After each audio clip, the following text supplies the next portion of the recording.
जीवन में हम किस चीज़ को सीरियस लें? क्या है ऐसा जिसे गंभीरता देना आवश्यक है?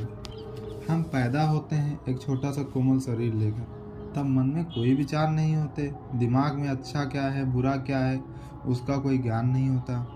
धीरे धीरे जब बढ़ने की प्रक्रिया शुरू होती है तब कानों के थ्रू, आँखों के थ्रू, जीभ के थ्रू कुछ हमारे अंदर जाना स्टार्ट होता है और चीज़ें और ज़्यादा कॉम्प्लिकेटेड होना स्टार्ट हो जाती हैं। हमारी गलतफहमी और बढ़ना स्टार्ट हो जाती है। जो चीज़ें 5 साल की अवस्था में दिमाग में चलती थी वो कुछ समय बाद बदल सी जाती हैं। एक सप्ताह पहले जो स्थिति थी दिमाग की वो आज नहीं है, केवल उसकी मेमोरी रह जाती है। सवाल आपसे है कि व्यक्ति उस मेमोरी को सीरियस ले या उस स्क्रीन को सीरियस ले जिस पर ये सब एक फिल्म की तरह चल रहा था।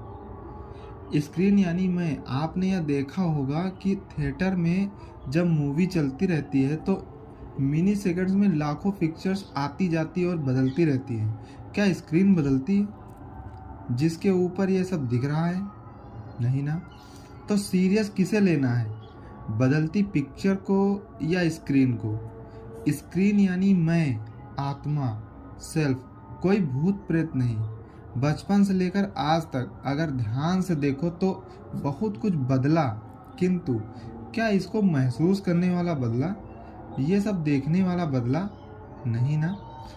वो देखने वाला कौन है? आँखों के होने से कुछ दिखता है।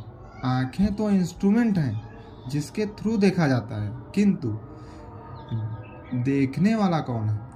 कानों के द्वारा सुना जाता है, किंतु हम कान तो नहीं हो सकते, क्योंकि जिसके पास कान नहीं होते, जिसके पास आंखें नहीं होती, जिंदा तो वो भी रहता है। हमारा शरीर मिट्टी, पानी, आग, हवा, आकाश, इन सब चीज़ों से मिलकर के बना हुआ है। क्या केवल हम शरीर ही हैं या फिर हम इस गलत फहमी में हैं? शरीर जीवित कैसे होता है, सवाल ये है। क्या मन, बुद्धि इन सब चीज़ों से जीवित हो जाता है? तो जवाब है नहीं, क्योंकि जिसके बुद्धि नहीं होती, जिसकी बुद्धि चली जाती है वो पागल हो जाता है, लेकिन जिंदा वो भी रहता है। क्या चेतना से इंसान जीवित होता है? तो जवाब है नहीं, क्योंकि जिसकी चेतना चली जाती है वो मूर्छा को प्राप्त होता है, वो मूर्छित हो जाता है, जिसको विज्ञान की भाषा में बोलते हैं कि कोमा में चला गया, किंतु जिंदा वो भी होता है। इन सबको छोड़ने के बाद जो बचता है वही है शायद जिसे हमारे स्क्रिप्चर्स, हमारे ग्रंथ, हमारे वेद आत्मा या परमात्मा या कॉन्शियसनेस या चेतना आदि कहते हैं जिसको। अगर इसका अनुभव करना हो तो शांति से बैठकर कान बंद करके केवल सुनने की मैंने कोशिश करी है, इसलिए मैं बोल रहा हूँ। केवल सुनने की कोशिश करना है बस। क्या कान बंद करके कुछ सुना जा सकता है? हाँ, जब कान बंद होते हैं तो हमारे अंदर की आवाज़ें हमें सुनाई देना स्टार्ट हो जाती हैं। हमारे अंदर कौन कौन सी आवाज़ें हैं? जैसे ब्लड सर्कुलेशंस, दिल का धड़कना, सांस की आवाज़। ये सब आवाज़ों के पीछे एक पतली सी झींगुर की आवाज़ टाइप की जो सी करके आवाज़ हर समय आती रहती है, वो कहीं भी हो सकती है आपको। वो क्या है? वही आत्मा की आवाज़ है। अब इस चीज़ का मैंने अनुभव किया है, एक्सपीरियंस किया है। मैं अपने एक्सपीरियंस के बेस पे बोल रहा हूँ इस चीज़ को। इसलिए पहले शायद धर्म ग्रंथों में कहा गया है भगवान एक है, तो वो आवाज़ एक ही है, हर जगह है। आप कहीं भी उस चीज़ को सुनो, वो हर जगह आपको सुनाई देगी। आपको जंगल में भी सुनाई देगी, शहर में भी सुनाई देगी। उसको नष्ट नहीं किया जा सकता। आप उसको कितना भी रोको लेकिन वो आती ही रहेगी, आप उसको बंद नहीं कर सकते। उसको जलाया नहीं जा सकता, सुखाया नहीं जा सकता, आप उसका कुछ कर ही नहीं सकते, आप उसको टच नहीं कर सकते हो। वो छोटे से छोटा भी है और विशाल से विशाल भी है। ये चीज़ें भगवान के बारे में कही गई हैं, बट मैंने जो अनुभव किया है वो उस चीज़ से मेल खाता है कि हाँ, सच में ऐसा है, उसको देखा नहीं जा सकता, क्योंकि उसको देखने के लिए किसी चीज़ का अलग होना ज़रूरी है। अगर मान लो सामने कोई इक्विपमेंट पड़ा हुआ है, अगर हम उसको देखना चाहते हैं तो वो सामने होना चाहिए, तब तो दिखेगा ना। अब भगवान, ईश्वर, आत्मा ये दिखेगी कैसे? क्योंकि अगर हम स्वयं ही हैं वो, तो कैसे दिख सकती है? सवाल ये आ जाता है ना।